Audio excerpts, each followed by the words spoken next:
Je reprends l'introduction pour donc vous expliquer que je vais vous présenter la réanimation, dont le principe c'est de regrouper dans une même unité d'hospitalisation des patients qui ont une maladie qui risque de les tuer dans les minutes ou les heures qui viennent, quel que soit le type de maladie et quels que soient les organes touchés. Notre relation au temps, c'est souvent celle de la rapidité, liée à l'urgence des situations, quelques minutes ou quelques heures, mais parfois beaucoup plus. Et donc je vais vous présenter ce que dans mon métier, l'expérience, l'apprentissage des connaissances et l'écoute des autres peuvent apporter aux décisions qu'on doit prendre dans ces moments parfois critiques. 12 années d'études à la faculté et à l'hôpital à subir un bourrage de crâne avec comme mécanisme de défense pour moi essayer au contraire de retenir l'essentiel et de mettre de côté ce que je considère comme étant le superflu. Vers la 8e année, je m'oriente vers la réanimation. La fin des études se profile, reste la thèse. On me propose un sujet sur les très rares complications cardiaques d'un médicament contre le paludisme, une maladie qui est très rare en France. Je reprends les vieux réflexes de mettre de côté le superflu, je renacle, mais on ne me laisse pas le choix. Bon, je me mets au travail, je passe ma thèse, ça y est, je suis docteur en médecine, spécialisé en réanimation. J'ai 28 ans et je fais une de mes premières gardes en tant que senior dans un grand hôpital parisien. Vers 4 ou 5 heures du matin, après une très courte nuit, le téléphone sonne. Arrêt cardiaque en pédiatrie. Alors, ce qu'il faut comprendre, c'est que quand il n'y a pas de réanimation pédiatrique sur place, comme c'était le cas, et qu'il y a un drame inattendu en pédiatrie, ce qui heureusement est exceptionnel, eh ben, il ne reste plus qu'un réanimateur adulte. Misère, ça tombe sur moi. Mais quelle angoisse. Moi, la pédiatrie, j'y connais rien en pédiatrie. Bon, je me précipite avec une des infirmières du service et la valise de réanimation. La pédiatrie est tout à côté. J'arrive devant un garçonnet à la peau d'ébène. Il doit avoir 7 ou 8 ans, une perfusion dans le bras et effectivement, il est en arrêt. Les infirmières de pédiatrie ont commencé le massage cardiaque. Bah, il est là pourquoi, ce gamin? Il arrive du Bénin, il a un palu. Coup de tonnerre. Je regarde de plus près la poche de la perfusion et je vois le nom du médicament dont j'avais parlé dans ma thèse. Je l'arrête immédiatement. Le reste est simple. Il est en arrêt cardiaque depuis 4 ou 5 minutes. Je dois faire repartir son cœur. J'ai encore 2 ou 3 minutes devant moi avant l'arrivée des dégâts cérébraux. Je sais ce que j'ai à faire et j'ai le temps de le faire. Injecter les 2 médicaments spécifiquement recommandés dans ce cas-là, je les ai dans ma valise de réanimation. Le mettre sous respiration artificielle. Rapidement, on voit repartir son cœur. Le gamin commence à s'agiter, bon signe. Son cœur se stabilise et j'organise tranquillement le transfert en réanimation pédiatrique dans un autre hôpital. Une semaine plus tard, il est déjà de retour en pédiatrie. Je passe juste une tête par la porte de sa chambre. Il est dans son lit, en train de lire une BD. Il lève le nez et puis il me regarde avec un petit sourire interrogateur. Je lui rends son sourire et je referme la porte. J'ai compris au moment même où je m'occupais de ce gamin que ce n'était pas mes 12 années d'études qui m'avaient permis de le sauver, mais le hasard. Le hasard d'un savoir que j'avais voulu rejeter. Je me souviens plus de son nom, on ne s'est jamais parlé. Et pourtant, ce petit béninois m'a communiqué quelque chose qui a tout changé. Il m'a rendu boulimique de connaissances, parce qu'il m'a fait comprendre qu'aucun savoir n'était superflu. Aucun savoir n'est superflu, mais parfois ce savoir est bien difficile à débusquer, comme pour Henri. Il y a 3 mois maintenant, on nous appelle d'un autre établissement pour nous demander de nous en occuper. Henri, il a 75 ans, il n'a jamais vraiment été malade jusque-là. Mais là, il vient d'avoir une chimiothérapie pour un cancer des ganglions pas très agressif et dont il a de bonnes chances de guérir. Mais au lieu de ça, son état s'aggrave. Son foie lâche, et puis les reins, et puis le cerveau. Les cancérologues ne comprennent pas. Quand il arrive, c'est l'urgence immédiate. Pour essayer de le faire survivre, le temps de comprendre ce qui se passe, on lui met des perfusions, plein d'autres tuyaux, on le branche à des machines compliquées. Ça, c'est la phase la plus critique, la plus facile et la plus télégénique de ce métier. Mais ce n'est pas ça qui va sauver Henri si on n'arrive pas à comprendre quelle est la maladie qui est à l'origine de toutes ces défaillances d'organes. Et ça, c'est la partie analytique de ce métier, la moins visible, la plus complexe et certainement la plus intéressante. Qui est Henri? Dans quelles conditions habite-t-il? Est-ce qu'il a des animaux à la maison? Est-ce qu'il est parti à l'étranger en voyage? Quels sont ses antécédents médicaux? Et très précisément, qu'est-ce qui s'est passé récemment? On fait en urgence des prises de sang, des scanners, des échographies, des fibroscopies, on fouille son dossier médical. Bref, on mène une enquête policière. La seule chose dont on est sûr, c'est que la chimiothérapie qu'il a reçue ne donne pas la maladie qu'il a. Et on ne trouve pas. On cherche. Son état continue à s'aggraver. On cherche. Les heures passent.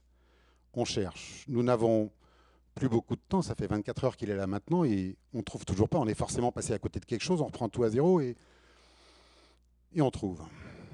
Perdu au milieu des centaines d'informations que contient son dossier, on voit qu'il a reçu 15 jours plus tôt un médicament assez banal pour prévenir certains effets indésirables de la chimiothérapie.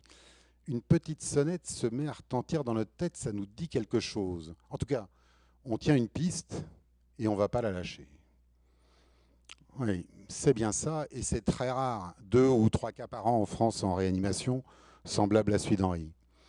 Ce qui lui arrive, c'est bien lié à ce médicament qui peut, dans des circonstances très particulières, réactiver un virus qu'on a quasiment tous bien caché au fond de nos cellules et déclencher une maladie virale et inflammatoire très grave. Bon, maintenant on sait à quoi s'en tenir, on connaît le traitement à donner.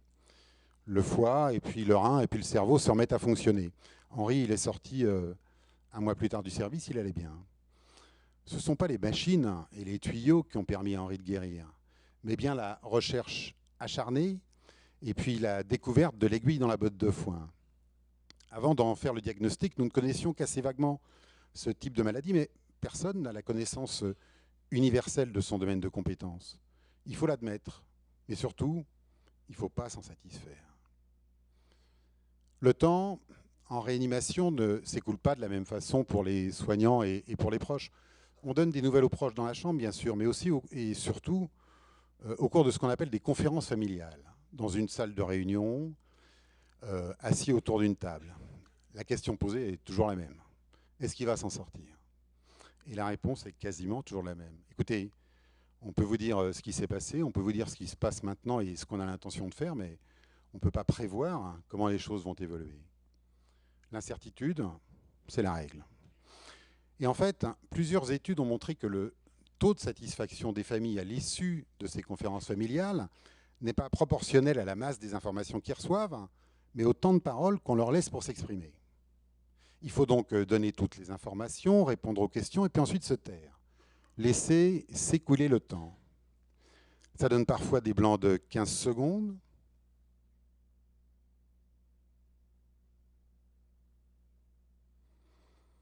30 secondes, parfois plus, et dans ces circonstances-là aussi, c'est très long. Et puis au bout du silence, ils reprennent la parole, toujours. Et alors, ils parlent de la personne hospitalisée, bien sûr, mais surtout, ils parlent d'eux-mêmes, de leur douleur, de leur peur, de leur nuit sans sommeil, de leur angoisse, de leur épuisement physique et moral. Et il faut leur laisser le temps nécessaire à l'expression de cette douleur, parce que notre rôle de soignant ne se limite pas à la seule personne hospitalisée.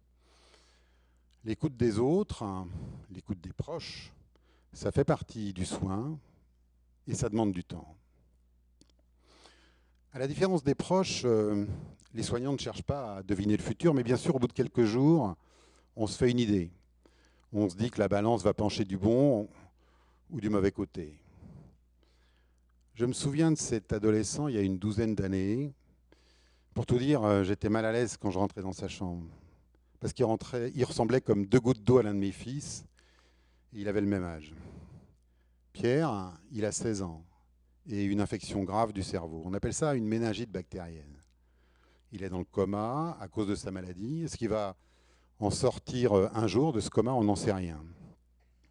Bien sûr, sa mère est dévastée. À chaque fois qu'on rentre dans la chambre, son regard se tourne vers nous et nous pose des questions muettes auxquelles on ne peut pas répondre.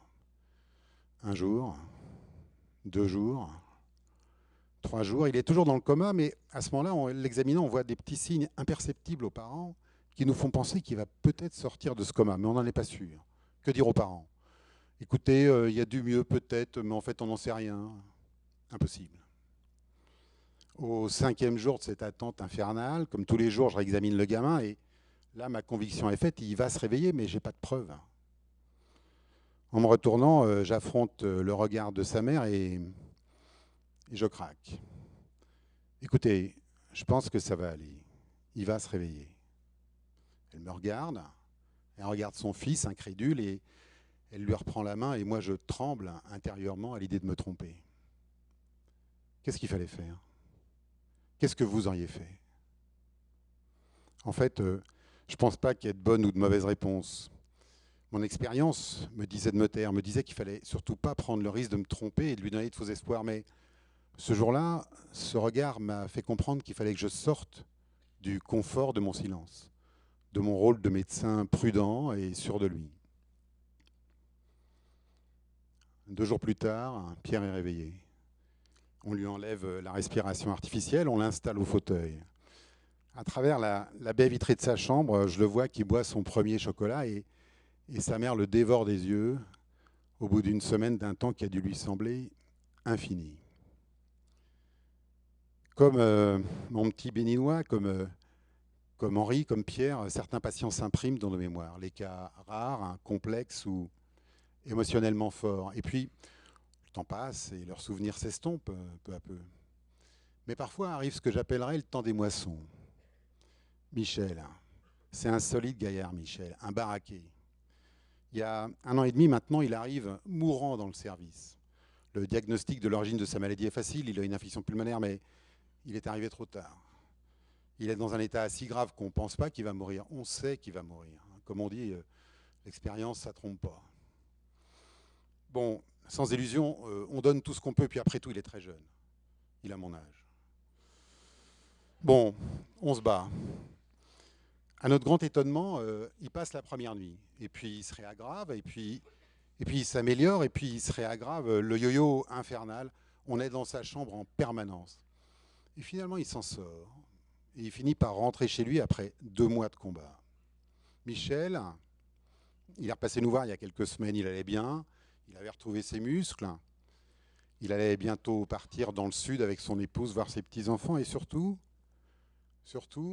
il était retourné à la pêche, sa passion de toujours. Nous avions eu tort, en étant sûrs à son admission qu'il allait mourir, nous avions basé notre jugement sur notre expérience. Pourquoi est-ce que nous avons négligé la logique et la statistique? Évidemment parce que la probabilité de réussir n'avait absolument aucune importance. S'il pouvait s'en sortir, ce serait sans séquelles, et ça a été le cas. Comme tant d'autres, Michel nous a montré que notre expérience nous avait trompés.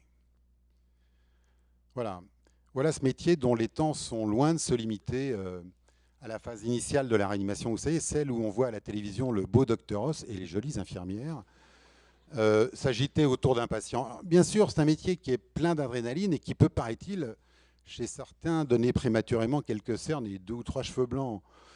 Un métier qui est plein de technologies complexes et passionnantes. Et le plus enrichissant pour moi, c'est pas tant la satisfaction béate de rendre la vie à un patient qui risque de la perdre. Pour ça, le temps s'est bien chargé de me faire ressentir le poids de chacun de mes échecs. Non, le plus enrichissant pour nous, c'est que ce métier nous montre qu'il faut se méfier comme de la peste de l'expérience, qui n'est que ce que le passé nous a appris, et non pas ce que l'avenir nous apprendra.